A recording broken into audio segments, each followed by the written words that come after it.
Assalamualaikum warahmatullahi taala wabarakatuh. Kita teruskan pelajaran kita dengan tajuk 1.2 Operasi Asas Aritmetik melibatkan integer.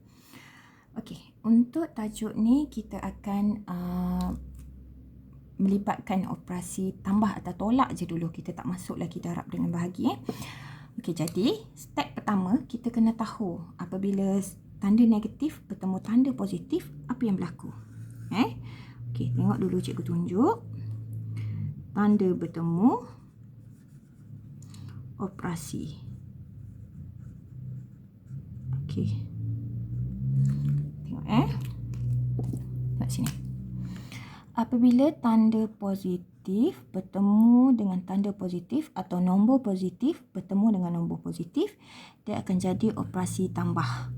Apabila tanda negatif bertemu dengan tanda negatif, operasi tambah.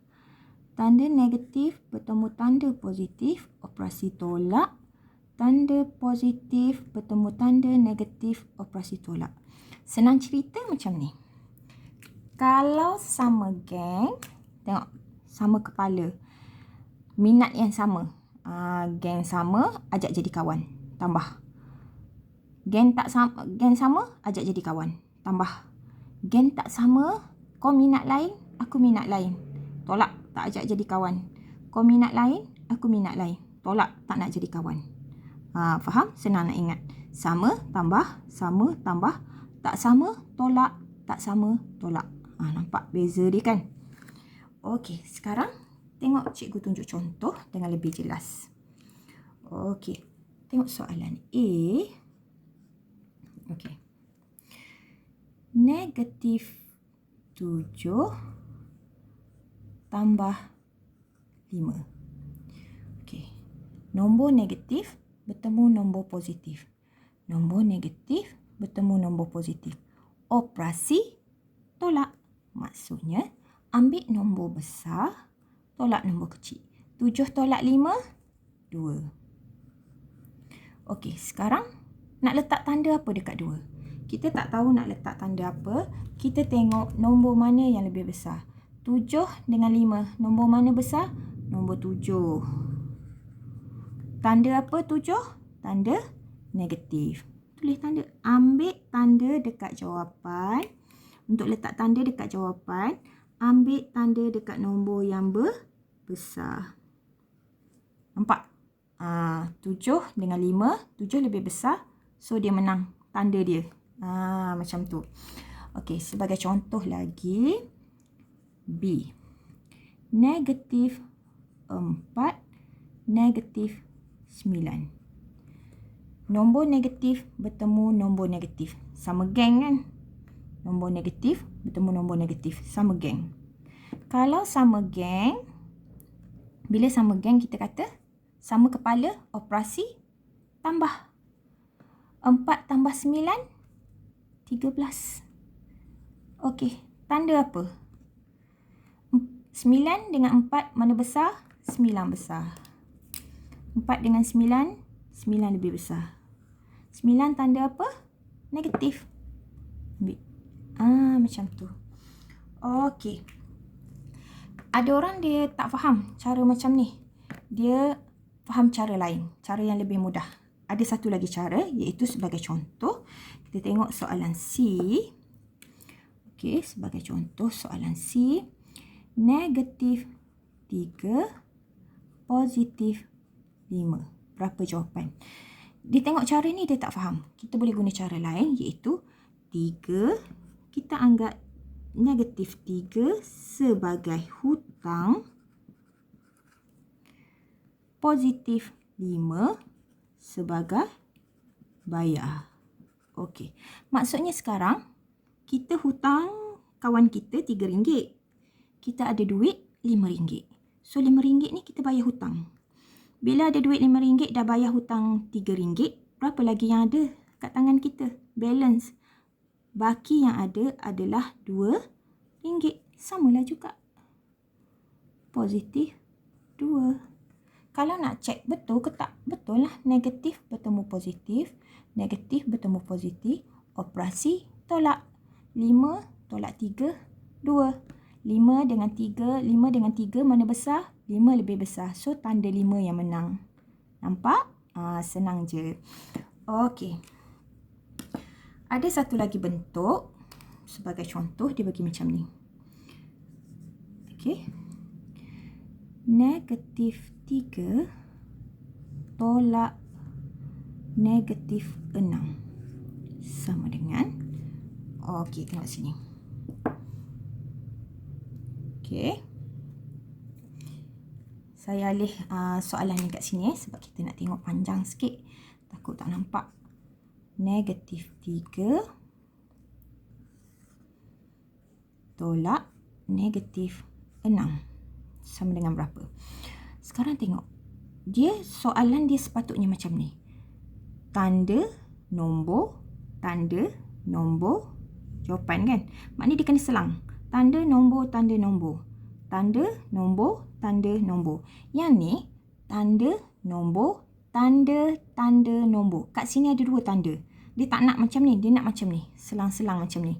Tanda, nombor, tanda, nombor.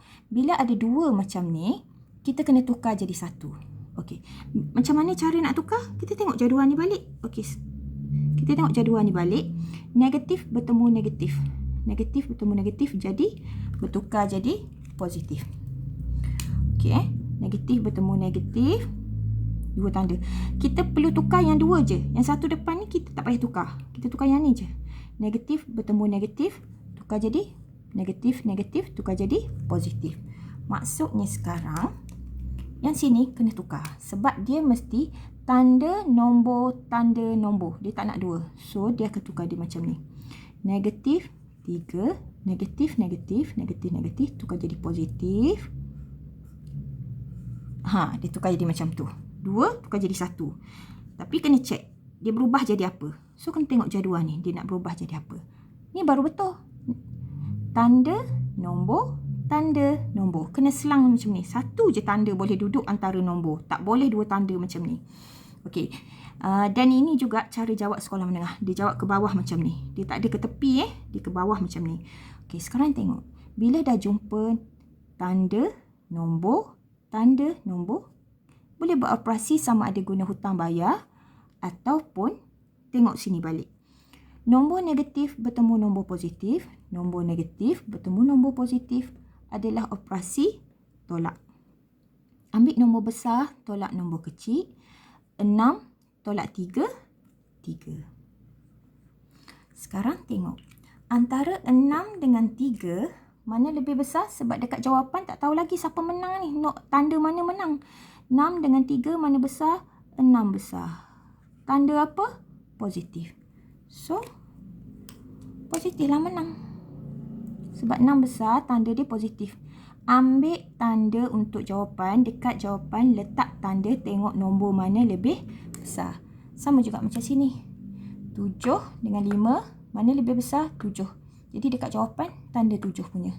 7 tanda negatif, sini pun negatif. Sama juga dengan yang ni. 4 dengan 9, mana lebih besar? 9. 9 adalah tanda negatif. Awak kata yang ni sama je. Dua-dua tanda negatif. Tak apa, kita takut confuse, kita takut keliru. Jadi kita tengok nombor yang besar je. Sama macam yang ni. 3 dengan 5, mana besar? 5. Tanda apa? Positif. So dekat jawapan, tanda positif. Nampak? Okey. So, ada satu lagi bentuk. Okey. Saya padam yang ni. Tengok saya tunjuk.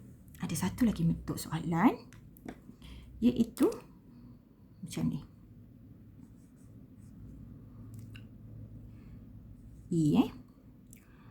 Positif 5 tolak tambah negatif 3. Okey. Sekarang tengok. Awak kata yang ni nak selesaikan macam mana? Dekat depan 5 ni tak ada pun tanda. Yang tu yang saya nak terang. Iaitu setiap nombor yang tak ada tanda, sebenarnya depan dia ada tanda positif. Semua nombor yang tak ada tanda, sebenarnya depan dia ada tanda positif. Jadi yang ni sebenarnya nombor positif campur negatif 3. Okey. Sekarang tengok. Ada tak yang 2 tanda? ada ni 2 tanda, tak boleh buat. Dia mesti selang. Tanda, nombor, tanda, nombor. Yang ni tanda, adalah kan tanda positif tapi dia tak nampak. Tanda, nombor, tanda, tanda, nombor. Jadi mesti tukar. 2 tanda mesti tukar pada 1 tanda. Kena tukar. Macam mana nak tukar? Tengok balik jadual. Positif, negatif. Okey, positif, negatif. Positif, negatif akan tukar jadi tanda negatif. Positif, negatif tukar jadi tanda negatif. Kita ikut turutan dia. Positif, negatif. Positif, negatif. Negatif. So, kita tukar. Dia akan jadi sama dengan 5. 2 tanda tukar jadi 1 tanda. Positif, negatif tukar jadi negatif 3. Nampak? Sekarang tengok. Depan ni tadi kita kata ada tanda positif. Awak nak letak pun tak apa, tak nak letak pun tak apa. Saya biasakan diri supaya tak letak, supaya awak lebih faham. Asal dia tak ada, tapi kita tahu sebenarnya ada tanda positif. Sekarang, nombor positif bertemu nombor negatif. Positif, negatif. Positif, negatif. Operasi tolak. 5 tolak 3 sama dengan 2. 5 dengan 3 mana besar? 5 besar. Depan 5 tanda apa? Positif. Senang je. Atau kalau tak faham, tukar balik macam ni. 5 duit, 3 hutang. Okey. Duit ada RM5, awak hutang kawan awak RM3. Sekarang tengok. Duit ada RM5, hutang kawan RM3. Ambil duit RM5 buat bayar hutang. Ada berapa lagi duit yang tinggal? 2 kan? Positif 2. Sebabnya duit lebih banyak daripada hutang. Ambil duit buat bayar hutang, ada lagi baki duit kita RM2. Samalah. Kan? Lebih mudah macam tu. Okey, ikut. Nak faham guna jadual ke? Nak faham guna hutang bayar ke? Tak kisah. Mana satu tak kisah. Yang penting faham. Cuma mesti ingat, mesti selang. Tanda nombor, tanda nombor. Bila dapat soalan, mesti cek. Ada tak yang bentuk macam ni? Ada tak yang bentuk 2 tanda macam ni? Ada tak bentuk 2 tanda macam ni? Kalau jumpa, tak boleh selesaikan lagi. Mesti tukar tanda dulu. Langkah pertama, cek dulu. Ada tak dekat soalan tu yang 2 tanda? Kalau ada yang 2 tanda, langkah pertama, mesti tukar tanda dulu. Langkah pertama, mesti tukar tanda. Iaitu, step pertama, 2 tanda mesti jadi 1 tanda. Ingat, langkah pertama 2 tanda mesti jadi 1 tanda. So, kena cek dulu. Kalau dia bentuk macam ni, boleh terus buat. Tapi kalau dia bentuk macam ni, mesti tukar dulu. Negatif, negatif jadi tanda positif. Tengok jadual ni. Negatif, negatif jadi tanda positif. Tukar. Ikut jadual. Sama juga yang ni. 2 tanda mesti tukar jadi 1 tanda. Positif, negatif. Positif, negatif. Jadi negatif. Jadi negatif. Baru kita nak cek. Operasi tolak ke operasi tambah? Cek sekali lagi. Operasi tolak, selepas tukar tanda, cek operasi tambah ke operasi tolak. Caranya, tengok pula tanda yang bertemu ni. Negatif, positif. Negatif, positif. Operasi tolak. Buatlah operasi tolak. Ambil nombor besar, tolak nombor kecil. Nak lepas dapat jawapan, nak letak dekat jawapan, tengok balik mana besar. 6 dengan 3 mana besar? 6 lebih besar, tanda dia positif. So, dia menang. Letak tanda dia kat sini. So, cek satu persatu. Tapi ingat, yang pertama mesti cek ada tak yang 2 tanda. Kalau tak ada, boleh terus buat. Sama ada nak guna hutang bayar ataupun nak guna jadual. Okey? Nanti kita cuba buat latihan.